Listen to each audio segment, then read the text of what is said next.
This is Business, Equity, and Opportunities.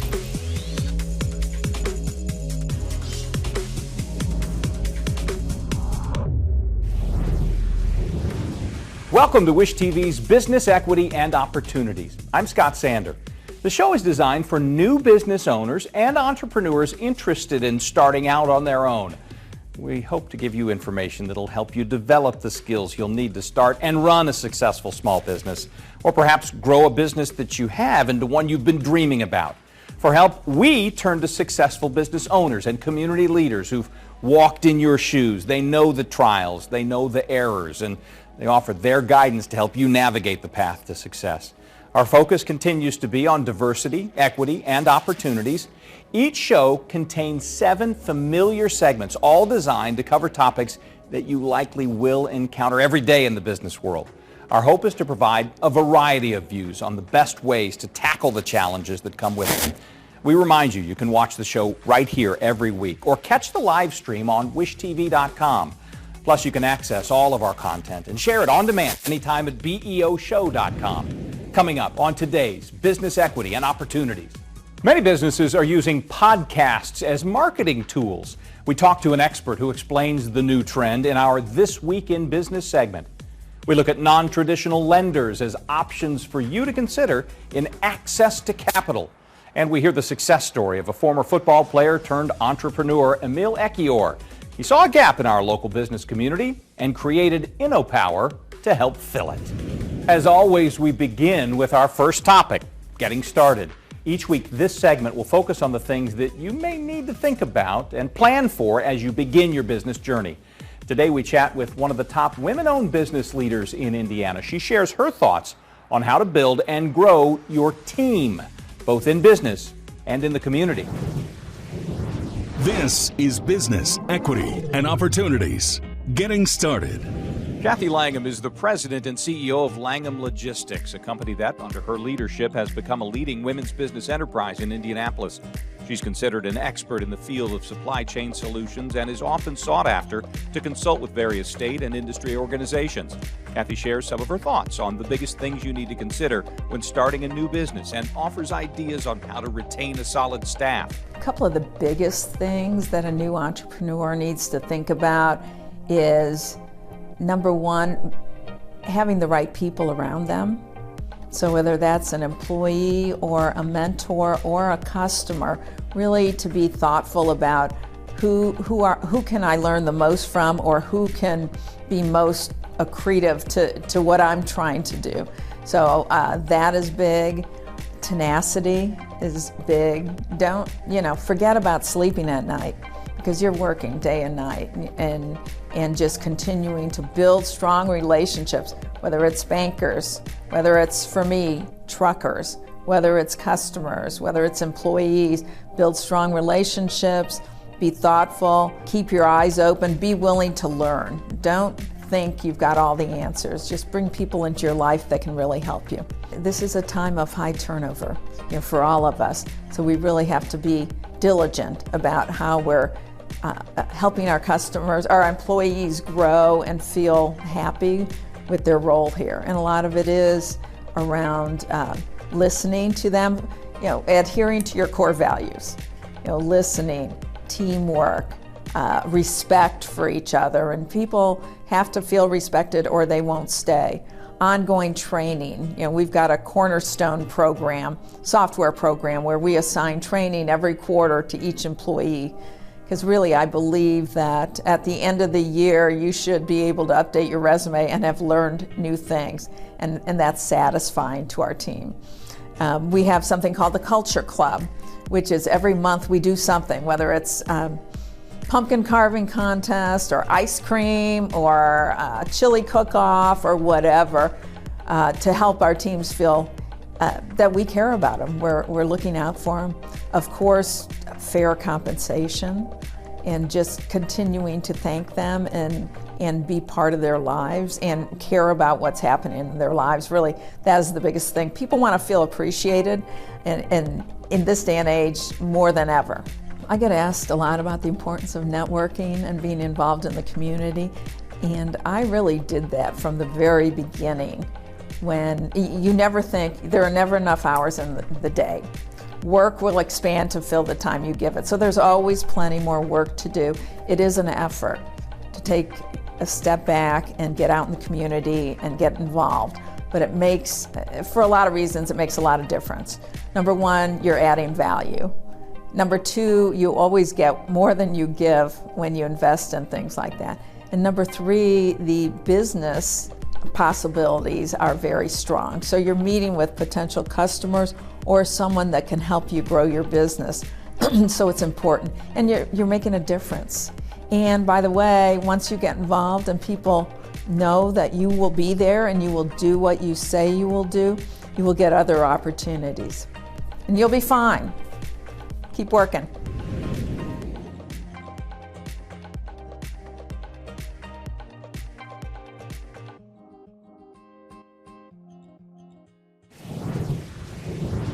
Coming up next, we turn our attention to non-traditional lenders in access to capital. In our industry focus, this week we go backstage to find out about the business of music. You can find these and other segments online at veoshow.com. This is Business Equity and Opportunities. We'll be right back. Getting started, made possible by the Indiana Economic Development Corporation.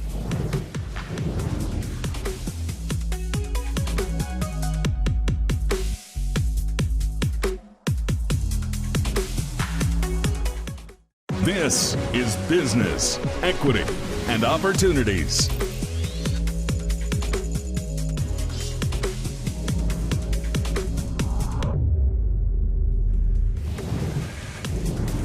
Welcome back to Business Equity and Opportunities. In today's Access to Capital, we continue our look at non-traditional lending opportunities which you may or may not have considered. This is Business, Equity, and Opportunities. Access to capital. When it comes to getting capital for a new business, there are numerous community programs available to help with funding. Matthew Murphy III, founder of Emboss Partners, talks about non-traditional access to capital. We've been extremely blessed here in central Indiana with, and throughout the state actually, organizations that are non-traditional lenders. And they, there's a plethora of categories. For example, I'm on the board of directors, shameless plug, of an organization called Community Investment Fund of Indiana. It is a CDFI, a Community Development Financial Institution, basically created by and sanctioned by, if you will, certified by the U.S. Treasury Department. And there's like 1,500 CDFIs across the country. They exist to provide loans, generally, some grants, to low-income individuals and to underserved communities, underserved populations. And in doing so, they tend to take a different profile of risk, a little bit more risk than a traditional lender like a bank would take. So why is that important? It's important to know that if the banker says no, but if these conditions were met, a lot of times these non-traditional lenders, also like Cambridge Capital Management here in Indianapolis, they do a great job. They have 4 different funds that they can work with borrowers on to provide financial resources really side by side with banks. So it reduces the bank's risk profile and it helps to provide more leveraged capital to these businesses. So I would encourage potential borrowers to not only look at banks, but to also seek some feedback and input from some of these non-traditional lenders. And you can find out who they are, for example, through the Small Business Administration. SBA has a strong working relationship with both banks and the non-traditional lenders. So.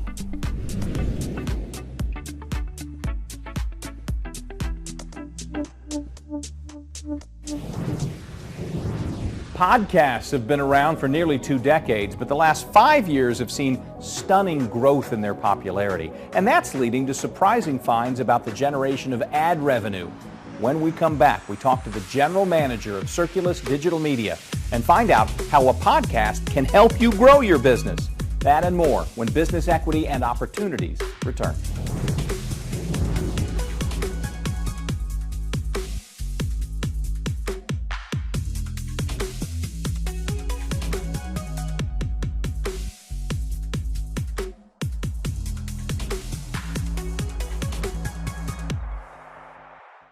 This is Business, Equity, and Opportunities.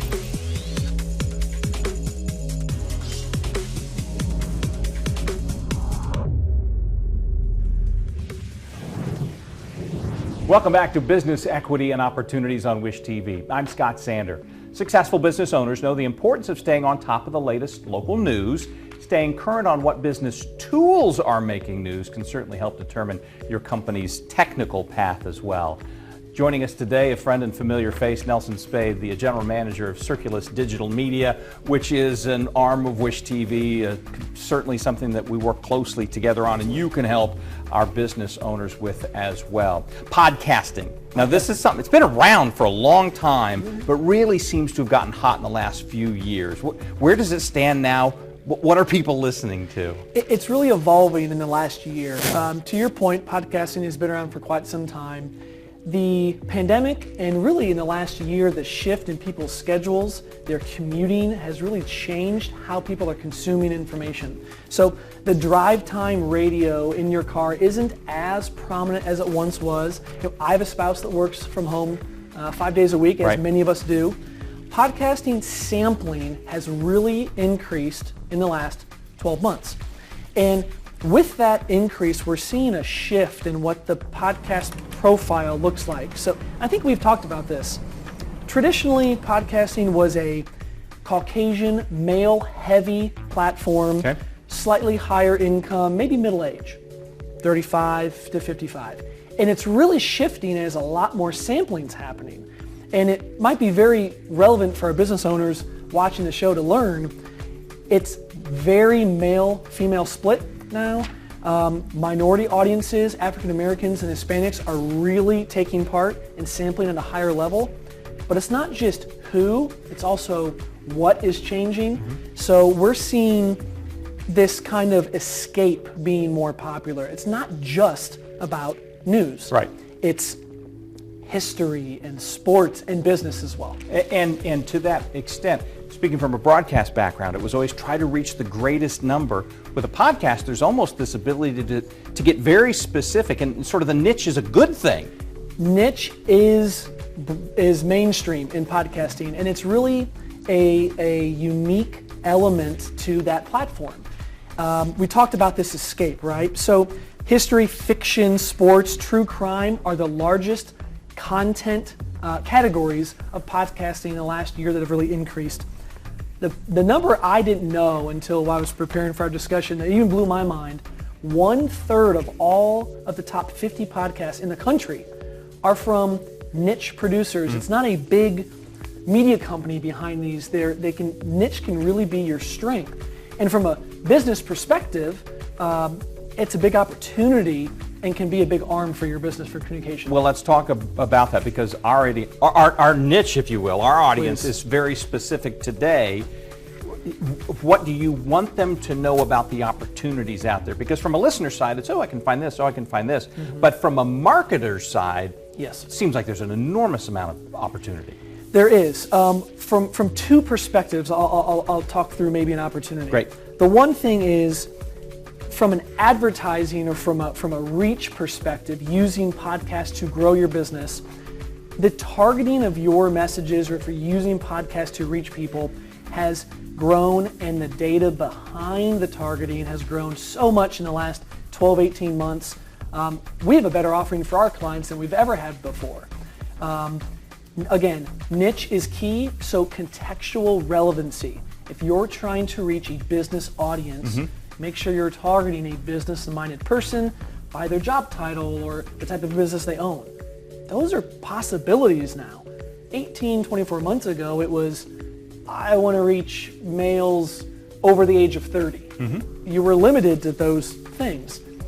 From a consumption perspective, though, to grow your business, there's still half of the country that hasn't listened to a single podcast yet. it's a big opportunity as that sampling continues. And to that end as well, you talked about hitting different demographics.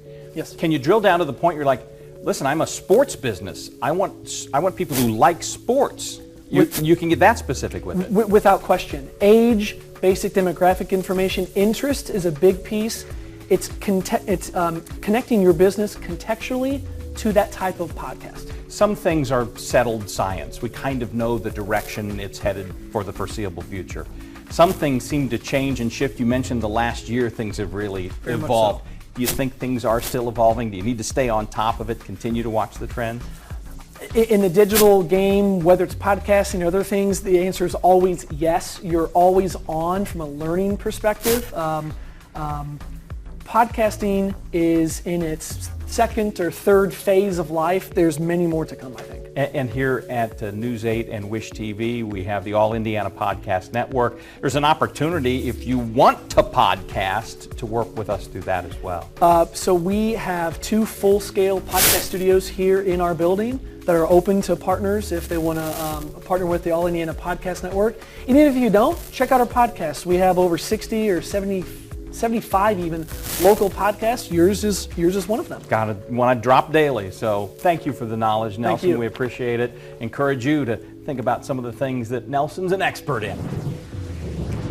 One of the largest cultural events of its kind in the country has been taking place in Indianapolis this week, the 51st Annual Indiana Black Expo Summer Celebration. Started July 7th, wraps up today. Here you can experience 10 days of entertainment, arts, dance, food, film, and business. We have something that's really highlighting the local talent and giving them the opportunity to show their work and connect with the community. And it provides the perfect setting for an unprecedented health screening event, the Black and Minority Health Fair. So here's the opportunity to change. Can I ask my doctor this? What should I know as a patient? How can I navigate through the system? And then how do I get my doctor to listen? So we want you to take care of yourself, because if you don't take care of yourself, how are you going to be able to take care of others? Tuesday, Dewan McCoy, owner, president, and CEO of Circle City Broadcasting, was one of the honorees at the governor's reception, recognizing some of Indiana's community leaders for their contributions in increasing collaboration between all of our citizens. He was honored for his achievement in business and entrepreneurship.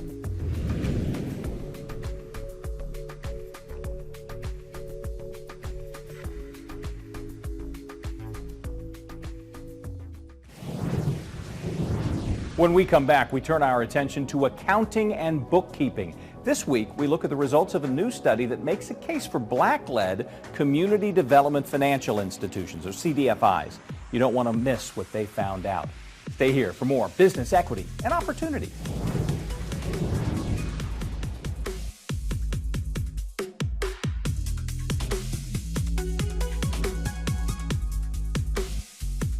This is Business, Equity, and Opportunities.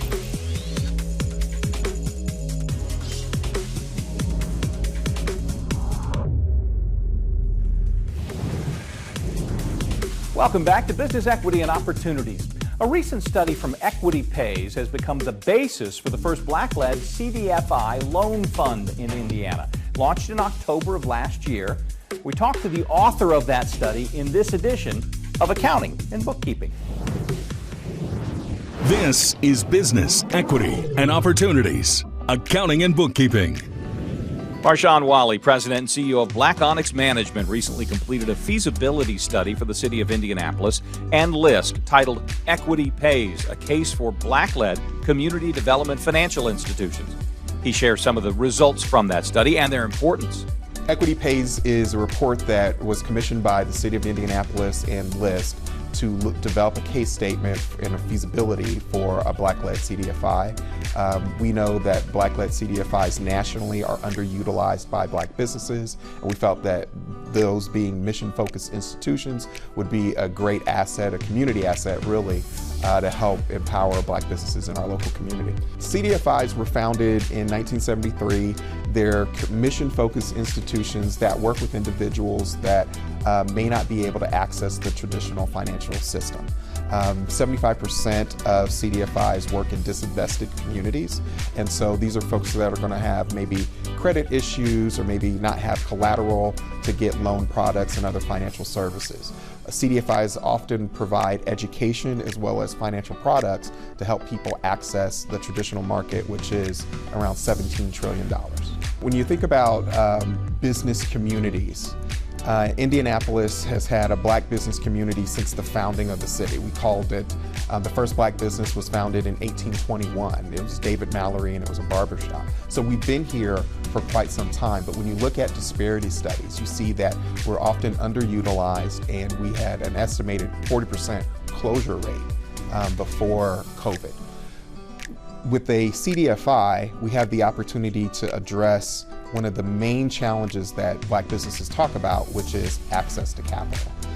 Creating access to capital, also with support on the education side on how to leverage and use that capital, are key things that need to happen in our community to address our low business formation numbers within the black community. Indianapolis is 55 out of 85 metros in black business formation. The state is 26 out of 40. And so even though we have low business formation, when you look at the way our businesses compete in the market, studies have shown that our businesses outperform their peers. And so it's really a great investment for our community to move everyone forward. The first bank that was founded in this community by a black person was Midwest National Bank by Dr. Frank Lloyd. It's founded in 1972, and it was eventually purchased by Key Bank, but it was important in the community because it created a financial institution that the African American community could go to and know that they were going to have someone from the community who looked like them making decisions about the financial services and products that they could access. 53% of black entrepreneurs are denied business loans, and that's more than twice than their non-black peers. One of the things that we learned in going through this process of thinking about a black-led financial institution was really the frustration in the community about access to business loans. I mean, there was concern that you could get a credit loan, you could get a credit card, but you're not going to get either, a mortgage or a business loan. And so that data was really striking, and it was something that we felt that black-led CDFI could be responsive to. Only 2.2% of black businesses are what's called employer businesses, which means that they're not sole proprietors, and they actually have employees and a payroll that goes beyond themselves. And the reason why that becomes significant, particularly for our community, is we know that black businesses hire black people, and our community, the Black Indianapolis community, went through basically double-digit unemployment the last decade from 2010 to 2019. And so black entrepreneurship is really not just about creating black wealth for individuals, but it also reverberates through the community by creating jobs. So Equity 1821 will be a black-led institution, which really means three things. It means that it'll have black leadership at the management level, it'll have a black-led board, and then it'll also be mission-focused and oriented towards addressing black folks' needs. We think that that's important, particularly in the financial services arena, because of both the need to demystify banking, but also the challenge of relationship development. And we found that the research has suggested that when you have a minority development, a minority deposit institution that develops relationships with its community, that it will outperform institutions that are not minority-led. Equity 1821 is really standing on the shoulders of other efforts to advance the community from an economic perspective. R.T. Andrews in 1963 launched the Mount Zion Indianapolis Federal Credit Union. R.T. Andrews was the pastor of the largest black church in the city at the time, and he tried to get a loan from traditional financial institutions, and he was called racial slurs. Instead of just succumbing to that, he created the credit union, which still exists today, to provide savings products and financial education to the community at large.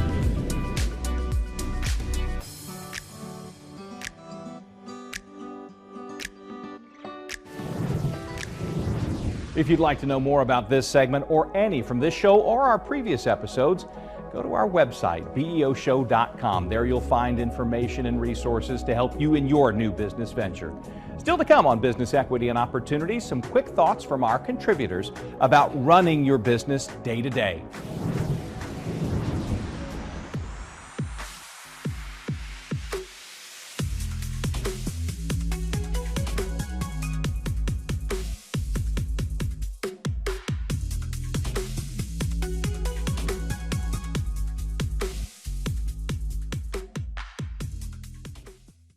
This is Business, Equity, and Opportunities.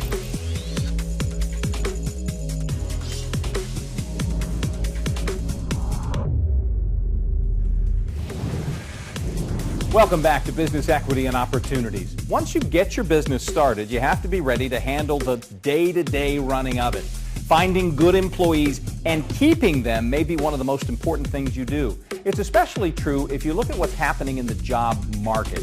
You've heard the term the Great Resignation. The latest job quit numbers from the government show at least 4.3 million people have left jobs each of the last 7 months running. So what can you do to find and keep good employees? And how do you find balance in your own life to help meet the day-to-day challenges? This is Business, Equity, and Opportunities. Running your business day to day. Our mentorship program within our employee base has been really great. We've also pushed our leadership team to find great mentors to challenge them. We also, as part of our diversity, equity, and inclusion program, have mentored small businesses, specifically women-owned and Black-owned businesses who are in our same space, and helped them grow, figure out a path forward, answer some of the tough questions or the head-scratching issues that they've faced that we maybe have figured out, a while ago, but we want to help them. And frankly, they help us get better too, right? Some of them are coming up with new ideas and innovating in a way that, that keeps us pushing forward too. But we have youth that are here during the week and on the weekends. We teach them workforce development so that they are employable by the time that they graduate. We teach them business, how to, create a business plan, a lean canvas, and we also teach them life skills.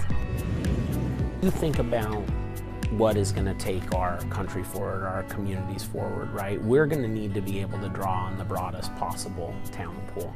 It's one of the things we talk about inside the bank is the diversity and inclusion for us isn't just the right thing to do socially, although it is obviously that. It's actually a business imperative. I've never been a person that didn't expect to have adversity. So I feel like when I do face it, challenges, I feel like I can overcome it. Because I don't walk around just thinking like, hey, everything's gonna be rainbow and sunshine, and nothing is ever gonna go wrong. I've always looked at things from the perspective of people treat you the way you allow them to treat you. So if you establish boundaries and establish things up front, that changes the direction and the way that other people interact with you and the way that they accept you. Tech is a component of everything. What company does not have a website? Small or large, you don't exist if you don't have a website. What company doesn't have to worry about cybersecurity? Every company has to worry about cybersecurity today. It's a big deal. So, and there are other areas that the Academy is expanding upon. There's things like DevOps, there's cloud computing. All companies in all these different dimensions have a tech component. Now that doesn't mean everybody there is doing tech, but if you know the language of tech, you're likely to be doing your job a whole lot better, and you're likely to earn a lot more income if you know tech.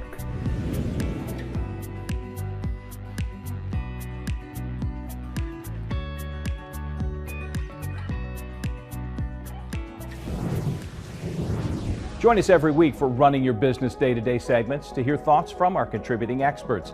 We think you'll find them helpful in running your new business successfully.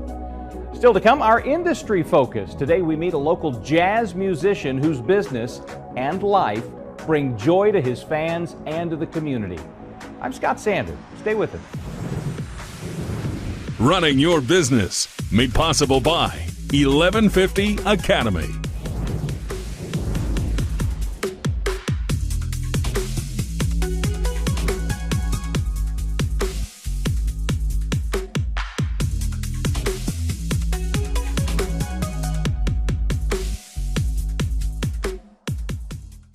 This is Business, Equity, and Opportunities.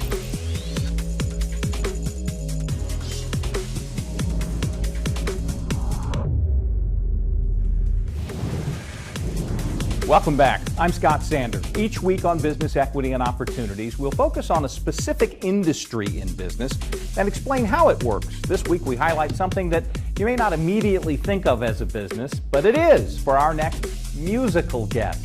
Giving joy to others while having fun is his business. This is Business, Equity, and Opportunities. Industry Focus.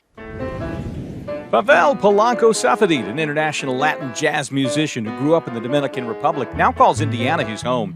His talent takes him around the world with his band, Pavel and Direct Connect. His energy and infectious smile always make it look like great fun, and music is his life and his business.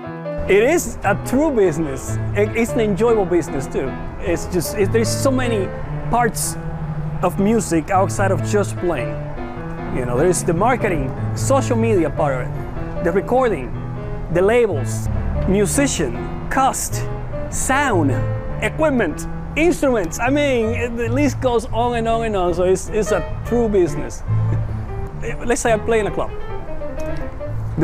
The club or the theater or the venue says, hey, Pavel, come over here. You know, I get the musicians. They pay me. They get paid, but not only by the customers. You know, they can come in and enjoy it. For example, if I go outside of the country, they talk to the airlines. Let's say the airlines, they say, hey, this is what we can do. He's going to be on TV. He's going to be in radio. We can promote your airline. For them to give me a first-class flight is easy advertisement. So the venue doesn't have to pay it. I don't have to pay it. The same thing with the hotels.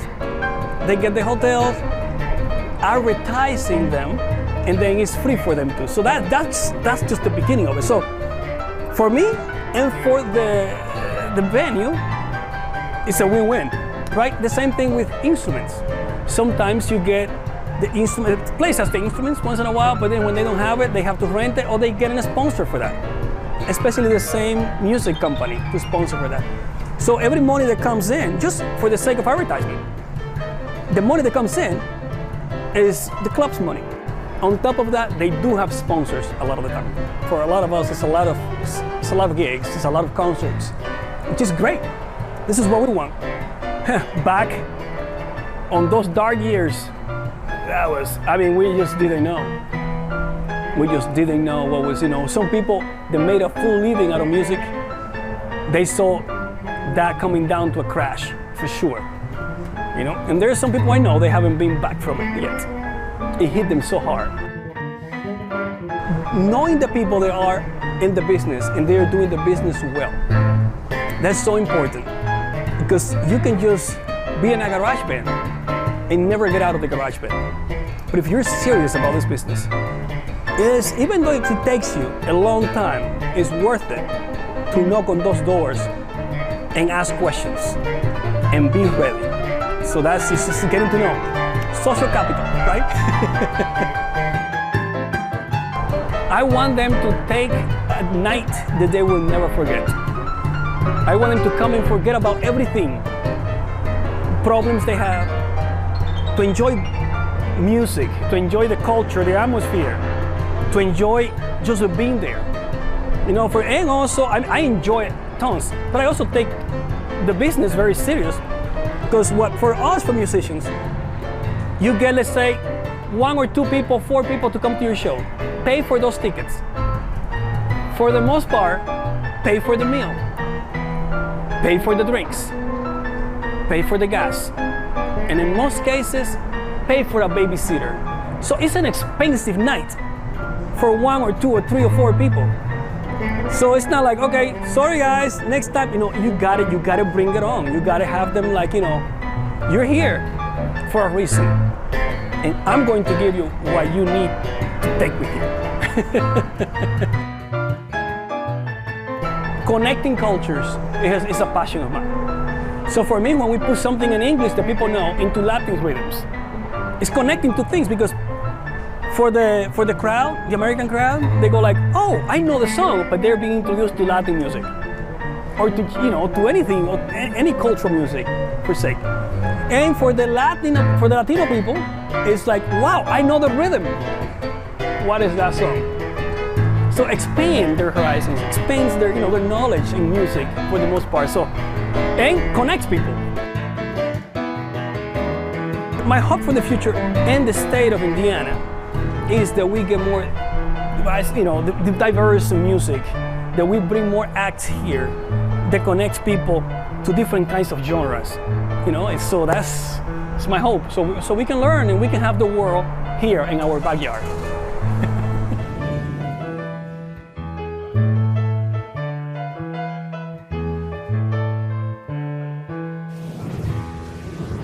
We'll have more information on how you can contact Pavel's Richmond, Indiana Amigos Latin Center on our website, beoshow.com. Coming up, former football player Emil Ekiyor shares his success story and how he's helping others find their own success. Also, a special treat, we'll share some of Pavel's famous Latin jazz sound when Business Equity and Opportunities return.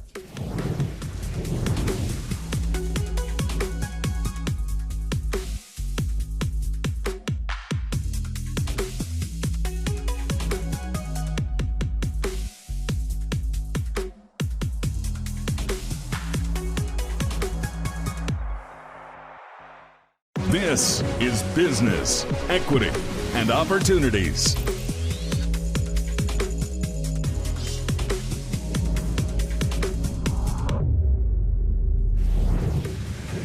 Welcome back to Business, Equity, and Opportunities. We close out this week's show with a success story that started when a young man from Nigeria moved to the United States when he was only 15. His journey and what he has accomplished will inspire you. This is Business, Equity, and Opportunities Success Story. Emil Ekiyor is founder and the driving force behind InnoPower Indy, an organization that creates platforms and enables opportunities for creative thought with the given goal to drive innovation through diversity and inclusion. So I was born in Lagos, Nigeria. When I was 15, my parents decided that it was a good idea for me to move here to the U.S. to pursue educational opportunities. I have 7 sisters and 2 brothers. So of course, when they told me that, I was sad I was leaving my family. But I remember vividly when I walked outside of my house in Lagos, Nigeria, and I walked into my friends to tell them. I remember how excited I was that I was coming to the U.S. I remember telling all my friends, like, yes, you know, in 10 years, I'm sending for all of you, and I'm going to America. You know, one of the strangest things for me was, in Nigeria, you are identified by your culture. You're Yoruba, you're Hausa, you're Igbo, you're Ijaw. And when I came here, for the first time, I was identified by my skin color. And initially, I didn't really understand it because we didn't learn the systemic issues here, because we were dealing with our own systemic issues in Nigeria colonization. So I got here, I'd never played football, American football. I played soccer growing up. So I got introduced to football my junior year in high school. I wasn't really good when I first started. I'd never played. My senior year, I ended up having a pretty good season. And then I got one scholarship offer to go to University of Central Florida in Orlando. I got lucky and got into the NFL, and was a life-changing experience. So if you can imagine, 6 years prior, I was in Nigeria, and here I was in the NFL. So I retired from the NFL. My wife is from Indy, so we moved back here. Indy just there was so many opportunities that we saw in Indianapolis. I stayed in Oakland, California, in San Francisco, Atlanta, Tampa, and Indy just had this, like, a lot of things were still in its infancy stages as far as innovation and growth of the city. And I tried to figure out, okay, what am I going to do next that gives me the same excitement and energy about just life? You wake up every morning energized about what you do, like football did for me. But I just saw so many young people. I just saw a community that was full of talent. They all had dreams and aspirations. There was no connection, right? There was no path for them. Nobody ever shared a vision of themselves. We tried to figure out how can we do good, but how can we pay the bills doing good, right? My dream in life was always to be an entrepreneur. So it was trying to create something that could impact our community but could be sustainable. We just came up with the concept of InnoPower. The power of innovation, how do you solve problems and create opportunities in a different way in Black communities? So in the areas of talent development and entrepreneurship, everything from an idea stage business, if I have an idea, where do I go to foster that idea and help it grow? If I have an existing business, how do I grow my existing business? If I have a side hustle, how do I turn my side hustle into a formal business? And then at the end, if I'm looking to generate extreme wealth, how do you do that in Black communities today? So we try to look for a playbook, right? Who's done this? Like, how does this work? Like, what are some examples on how to do this? So as we were thinking about all those things and starting an organization, COVID hit. We didn't know that COVID was going to affirm everything that we were thinking. Right, we didn't know George Floyd was going to happen, and everything that we were thinking and saying in our community was going to be affirmed as far as a different way and creating infrastructures and foundations to support startup growth and sustainability of Black businesses. We started our conference pre-COVID, and our conference has grown because it just created a platform for people to come together and gather. So we learned so much from mistakes of the past, just over the years of testing and trying different things. We wanted to come in and focus on the entire ecosystem. White, Black, green, woman, man, whoever. How do we take all those ideas? How do we create spaces where people can share those ideas and create this playbook, right? So we felt like that was the biggest opportunity we have today in Indianapolis is, how do we get the best of the best ideas? How do we engage the communities that we want to impact? So we can create a playbook that really details how we accelerate economic productivity in these communities. Accelerate because things are going to change. It's just going to take several generations. But how do we do it within one generation? And we believe that it can happen. So how do we respect people's ideas, opinions about certain things, bring them into the fray, and create this environment that really helps our entire community? Just get me there, right? Getting here and then being plugged into just this amazing infrastructure, right? I tell people all the time, the sports industry has the best talent development infrastructure in the world, right? If you are a talented athlete, if you had the traits and the skill sets, you get plugged into a development structure. And on the back end of that, you could be in the NFL or NBA. So how do we take that and bring that into every industry to develop Black talent? Where industry has skin in the game in the development process, where people have economic freedom and feel like they can start a business. If they have an idea for a business, those ideas just don't die. There's a place to go and grow those ideas. And we just feel like Indianapolis is so ripe for that today. We have the leadership in place from a state perspective and government. We have the leadership in place locally. We have a community, white, Black, brown community that all feel the same way. The only thing that's keeping us from doing is creating spaces where we could all come in and share these ideas and listen to each other to create the environment that we all care about and we all want to see. So that's kind of how my experiences have kind of shaped where we are today and our thoughts and how we think about people, communities, and working together to be where we are today with InnoPower and having the vision of accelerating economic productivity in our Black communities here in Indiana.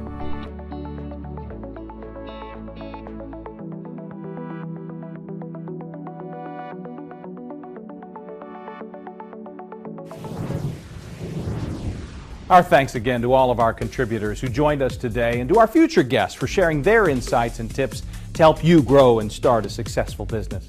We hope you found the information useful and inspiring. Be sure to discover more great videos and information online at beoshow.com And we hope you'll join us again next week for more insights into the world of small business on business, equity, and opportunities.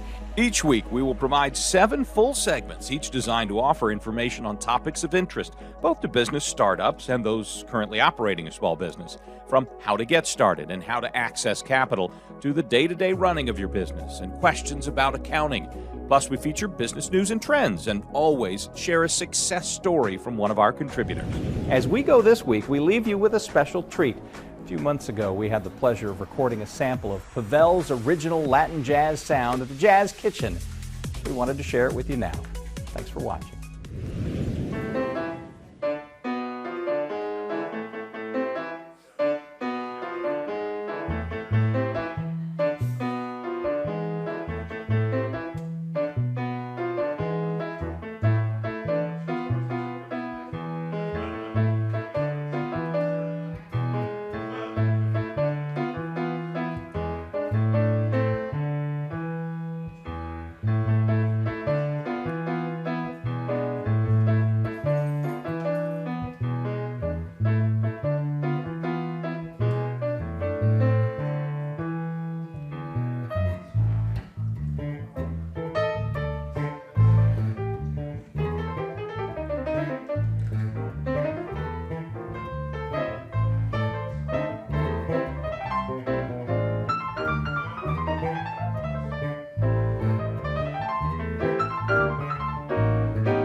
Business, Equity, and Opportunities is made possible by Indiana Economic Development Corporation and 1150 Academy.